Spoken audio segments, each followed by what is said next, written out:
Selamat pagi Pak, perkenalkan kami dari penjelasan SMP Pagelan. Kami di sini mau bertanya tentang liputan tentang narkoba. Pak, kenapa orang bisa kecanduan narkoba? Ya, terima kasih banyak kepada adik atas pertanyaannya yang saya rasa baik dan cukup membuat kita penasaran semua apa sih menyebabkan kita bisa kecanduan narkotika. Oke, pertama apa sih kenapa seseorang bisa kecanduan narkoba? Itu nggak terlepas dari narkoba itu sendiri, ialah suatu zat adiktif, adiktif yang memang bersifat adiksi, bersifat kecanduan. Nah, jadi ketika seseorang itu bisa menjadi pengguna yang selalu menggunakan, jadi pengguna yang berupaya terus menggunakan, itu berawal dari penggunaan yang sesekali, berawal dari penggunaan yang coba-coba. Nah, jadi ketika seseorang pengguna ini awalnya diajak teman, penasaran, pengen tahu, ketika dia menggunakan narkotika, sederhananya bisa paling banyak umumnya narkotika di kota Binjai ini jenisnya sabu-sabu. Ketika mereka pertama kali menggunakan dan merasakan sensasi nikmat yang pertama kali dirasakannya, maka untuk penggunaan selanjutnya, kenikmatan itulah yang akan mereka cari. Awalnya kita pengguna ini menggunakan karena penasaran, seharusnya penggunaan yang kedua udah nggak penasaran lagi dong alasannya. Dia udah tahu kok, oh ini rasanya, gini sensasinya. Cuman kenapa dia lagi lanjut yang ketiga, keempat dan seterusnya? Karena sensasi kenikmatan tersebut yang sudah terekam di memori otaknya. Dan itu yang akan menyebabkan seseorang pengguna narkotika kecanduan. Yang berawal dari penasaran diajak teman kepo, sampai pada akhirnya menjadi pengguna, pengalah pengguna narkotika. Itu yang saya rasa yang bisa untuk menjawab pertanyaan dari adik yang di depan. Kira-kira cukup jelas? Nah, ini dia. Umumnya banyak masyarakat mengira narkotika ini dapat disembuhkan. Bahkan ada beberapa ke KKPN, ke klinik pertama, dia nanya gini nih, Pak, ada obatnya enggak? Saya kebetulan mau tes urin, gini-gini mau tes urin, cuma ada riwayat penggunaan, ada nggak obatnya? Nah, di sini perlu kita tekankan dan juga tegaskan bahwasanya narkotika ini menyerang perilaku dan mental. Ya, dia bukan menyerang pengguna narkotika titik-titik dia asma. Ketika dia pakai, tidak langsung kena gangguan mata, tidak langsung kena gangguan paru, tidak. Tapi lebih ke gangguan perilaku dan mental. Dan tidak ada obat untuk dapat mencegah seseorang berhenti menggunakan narkotika. Kenapa? Karena perilakunya, habitnya yang menjadi problem terbesar. Nah, jadi kalau ada obat yang bisa menyembuhkan narkotika, mungkin sudah dijual di apotek-apotek yang ada di sekitar rumah kita. Namun nyatanya tidak ada. Apa sih obatnya? Apa sih solusinya? Gitu nih jadinya. Kalau kita udah pengguna, nggak ada obatnya, maka kita harus berpasrah diri. Ya, solusinya ya rehabilitasi. Seseorang itu akan direhabilitasi lagi, diulangi lagi, dan dia dikembalikan di lingkungan, di situasional ya. Dia di lingkungan balai rehab yang memang sudah di manipulasi di lingkungan tersebut tidak ada narkotika, dia diberikan kepercayaan akan kemandiriannya sendiri. Nah, jadi sehingga dia dijauhkan dari lingkungan yang lama. Memang lingkungan ini salah satu faktor terbesar orang menjadi pengguna. Salah satu lingkungan.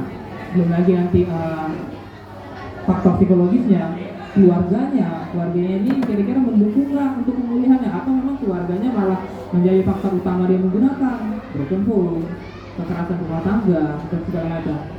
Jadi jika adik ini bertanya apakah ada obatnya, maka kita dari kantor BNN dan saya khususnya dari klinik Warna Modern Modern konsultan psikologi mengatakan tidak ada obat yang bisa dikonsumsi. Yang ada hanya terapi penggunaan narkotika ini. Iya, nah. Kira-kira kalau boleh tahu berapa ya jumlah pengguna narkoba di Pamekasan Fajar yang telah terdata di Jawa? Karena kita dari sekolah ya, jadi kayak penasaran nih, kira-kira sekolah kita kan baik-baik aja, tidak ada pengguna. Tapi mungkin kota ini ada nggak sih pelajar yang menggunakan narkotika? Jika kita tanya apakah ada atau tidak, jawabannya ada. Untuk angka jumlah pastinya itu yang masih belum didata untuk tahun ini, karena baru mulai juga. Cuma untuk di tahun lalu ada kita menerima laporan itu kurang lebih 5-10 laporan. Nah, mereka ini melaporkan ke keluarganya aware, nggak apa-apa, kita terima dengan baik, keluarganya aware, dan sekolahnya juga ada dari sekolah data. dicek urin dan memang ternyata ada beberapa yang positif. Jadi kalau untuk jumlahnya untuk di tahun lalu yang terdata itu mungkin kisaran 10 orang itu terdata. Oke. Gimana sih Kak, pecandu narkoba bisa direhabilitasi? Bagaimana pecandu narkotika bisa direhabilitasi? Lebih ke prosedurnya berarti ya.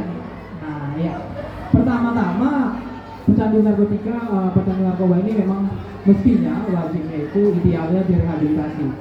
Nah bagaimana caranya? Di sini ialah masyarakat, khususnya orang tua, kita sangat berperan aktif sama orang tua, istri, saudara, itu bisa datang ke kantor BNN Kota, datang untuk mengajukan permohonan, ya, mengajukan permohonan bahwasanya atau konsultasi dulu untuk ke kantor. Kita ada dari keluarga kami Pak memiliki riwayat penggunaan narkotika. Cuma belum tahu, contohnya ini dia belum tahu, tapi ada perilaku seperti kasar, sering pulang malam yang tidak ada alasan yang jelas. Nah, kalau indikasinya masih dicurigai, kita bisa melakukan tes urin di kantor BNN juga. Jadi bagaimana orang itu bisa direhabilitasi? Pertama-tama ialah harus adanya hasil tes urin yang mengatakan seseorang tersebut memang positif penggunaan narkotika. Karena kalau dia tidak positif menggunakan narkotika, contohnya ada beberapa anak-anak sekolah nih, memang ternyata indikasinya hanya delinkuensi aja, kenakalan remaja. Tetapi memang karena persepsi kita, oh ini mungkin bandel nih, pasti menggunakan narkotika. Jadi gua ke kantor itu datang urin hasilnya negatif. Nah kalau seperti itu tidak akan ada tindak lanjut untuk rehabilitasi, hanya saja konseling dasar, biasanya apa sih yang terjadi sama anak ini, gitu. Itu yang pertama. Nah kalau ya bagaimana cara untuk direhabilitasi, pertama-tama dia datang ke kantor, kita lakukan tes urin, ya, kita tes urin dulu hasilnya positif atau negatif. Kalau positif kita akan lanjut ke proses asesmen. Asesmen ini pengumpulan data bersifat wawancara, jadi bukan dia diinterogasi ya, enggak, dia lebih wawancara aja mendalam akan penggunaan narkotika.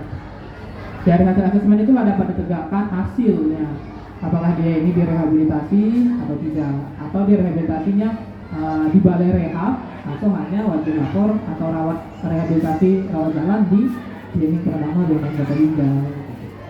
Intinya ya keluarganya dulu datang, kliennya akan kita laksanakan tes urin.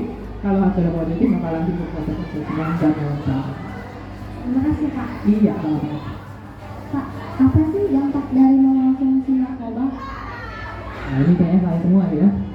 Kalau sebenarnya ini belum ada pertanyaan itu sebelum pencegahan ya. Oke nggak apa-apa. Terima kasih banyak. Balik lagi dampak dari penggunaan narkotika. Kita paham dulu narkotika ini ialah suatu penyakit gangguan mental yang menyerang perilaku dan mental. Berarti kan indikasinya dua nih, menyerang perilaku dan mental. Hal yang paling tampak duluan sebelum fisik ialah perilaku dan mentalnya. Apa yang diserangnya ialah perubahan emosional yang paling mudah kita lihat. Seorang pengguna narkotika akan sensitif ditanya, dari mana? Kok malam kali pulang? Uang yang kemarin yang mama kasih kok cuma kali habis. Apa yang terjadi? Respon yang dia berikan akan lebih emosional dan tidak terkontrol. Arti kata temperamental, suka marah. Itu yang pertama, dampak secara mentalnya. Yang kedua, adanya rasa keterikatan dan rasa kecanduan yang sulit untuk dilepaskan, yang akan mengakibatkan dia itu melegalkan segala cara, yang penting dapat merasakan sensasi narkotikanya. Contohnya ialah macam yang dibilang Pak Ustadz kita tadi, akan bisa sampai ke tindakan kriminal lainnya. Ini yang kita khawatirkan. Pengguna narkotika sekali menggunakan narkotika, maka potensi dia untuk menjadi seorang pelaku kriminal akan terbuka lebar. Itu yang pertama. Itu yang kedua, dari mulai perubahan perilaku, kasar, temperamental, dan berpotensi menjadi pelaku kriminal. Ada juga ya gangguan fisik lainnya, seperti gangguan paru, ya, terus penuaan dini, penuaan yang sangat ekstrim. Itu perubahan dari wajahnya, yang mulai pipinya cekung, matanya itu sudah mencolok ke dalam. Itu ada perubahan fisik. Dan bahkan yang terakhir dapat mengakibatkan gangguan jiwa. Ini zat narkotika yang bersifat halusinogen. Pengguna narkotika kan fly, relax, nyaman, senang. Kalau keterusan ya, kalau dia terus-menerus dilakukannya, ketika zat itu dihentikan, maka ya tetap halusinasi itu akan ada. Contohnya mungkin kita pernah dengar ya kasus di Jakarta yang ada satu orang pulang dari tempat hiburan malam, dia baru menggunakan narkotika jenis ekstasi, dan kalau kita update kasusnya malah mengakibatkan kecelakaan. Di mobilnya tersebut menabrak pengguna jalan lain, mengakibatkan korban jiwa. Dan ketika mobilnya dibuka, maaf, si pengendara ini dalam keadaan busananya yang tidak berbusana gitu. Artinya apa? Dia masih dalam pengaruh obat-obatan. Selain membahayakan dirinya, juga membahayakan orang lain. Yang banyak kita jumpai di pengguna-pengguna seperti supir, supir damper, supir bus dan lain-lainnya. Makanya kita setiap tahun selalu mencegah itu dengan melaksanakan kegiatan tes urin di stasiun-stasiun. Jadi itu dampaknya. Selain perilaku gangguan perilaku dan mental, fisik, dan dampak sosial. Seorang ayah pengguna narkotika akan menghasilkan anak yang akan tertekan di lingkungan rumahnya. Ayahnya, maaf, pengguna, pasti cekcok sama ibunya. Anaknya di rumah, otomatis anaknya akan trauma dengan situasi rumah yang gak nyaman. Kemana dia lari nanti? Ke teman-teman. Ya kalau teman-temannya memang teman-temannya positif. Bagaimana kalau teman-temannya yang tidak positif? Mulai awalnya dari merokok, minum, sampai yang seperti narkotika lewat mata, game online. Ini akan mengakibatkan bibit-bibit pengguna-pengguna baru apabila memang di rumahnya juga tidak nyaman. Rumah bukan menjadi rumah. Nah, jadi banyak sih saya bilang dampaknya terjadi, mulai dampak psikologis, fisik, sosial, dan lainnya. Oke Pak, terima kasih. Iya, teman-teman. Pak, yang dilakukan oleh pihak BNN untuk menghindari penyalahgunaan narkoba di tanah air.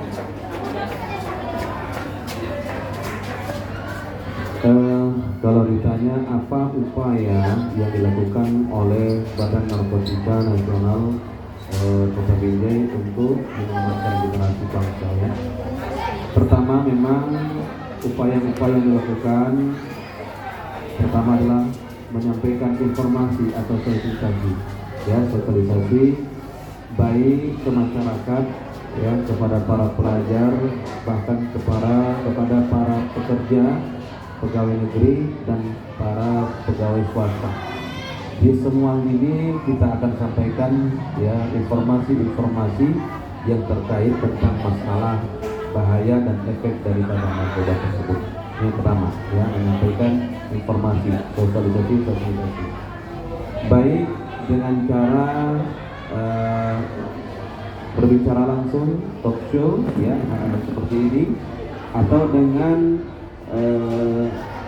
baliho-baliho, spanduk-spanduk, poster-poster ya, media cetak, atau juga memang ada media online seperti dari Facebook ya, Instagram, kemudian ada Twitter dan sebagainya.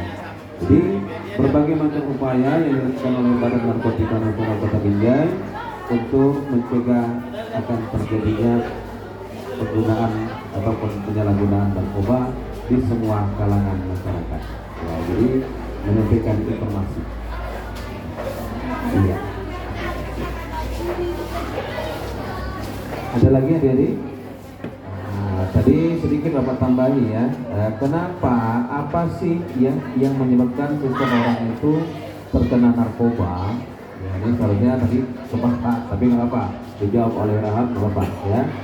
Kalau ditanya kenapa banyak masyarakat kita yang terkena narkoba itu, salah satu faktornya karena memang masyarakat belum tahu informasi tentang efek dan narkoba tersebut. Ya, belum tahu informasinya pertama. Makanya perlu ada sosialisasi. Ya. Yang kedua, fitrah manusia ini suka coba-coba. Ya.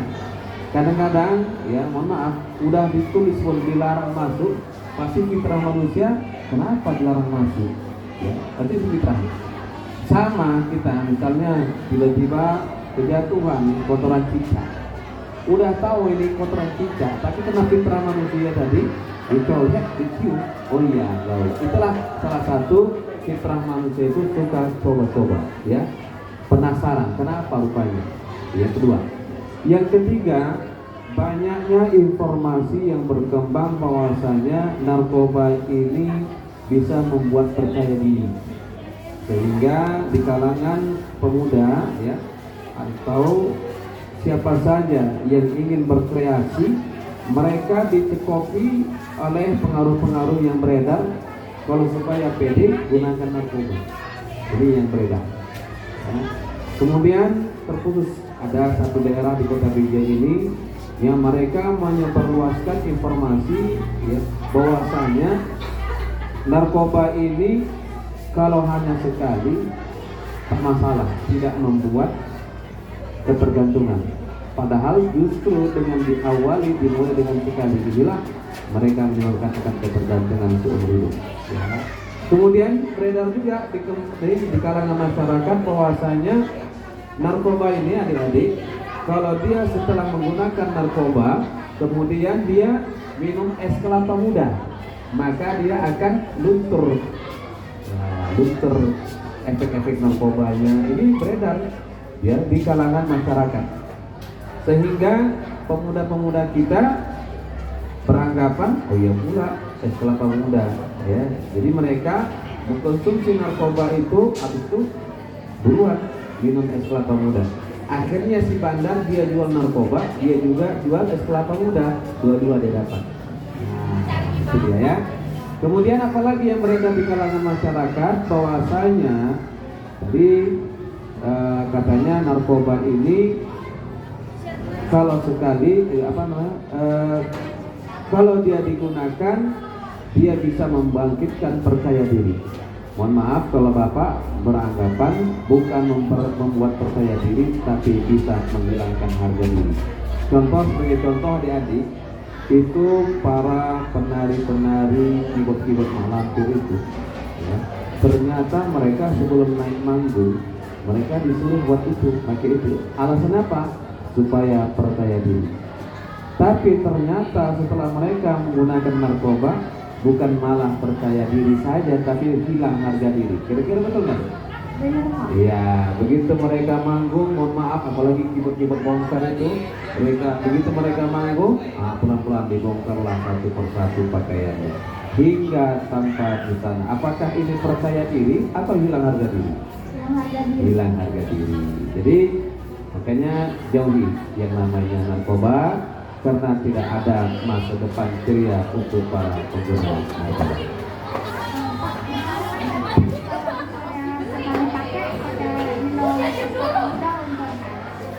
Katanya yang beredar, padahal itu tidak benar, ya tidak benar. Ya salah satu ada klien kami, ya dia menggunakan narkoba karena dia ikut balap liar, supaya berani, supaya pede ikut balap liar, maka sebelum mereka balap liar, mereka dicekoki itu dulu, ya dicekoki oleh narkoba, sehingga begitu mereka naik balap liar, mereka pede, merasa percaya diri, mau berdiri di kereta. Kenapa? Bukan percaya diri, hilang udah harga diri. Hingga akhirnya ketahuanlah sama orang tuanya, dibawalah ke kantor BNN. Begitu dibawa ke kantor BNN, ya karena dia anggapan jangan kok udah minum es kelapa muda. Ternyata sampai di BNN kami tes urinnya positif. Ya itu anak SMP loh dulu, ya anak SMP yang datang yang dibawa orang tuanya, ya anak SMP ya. Jadi itu bohong deh ya, bohong. Terima kasih ya Pak. Iya.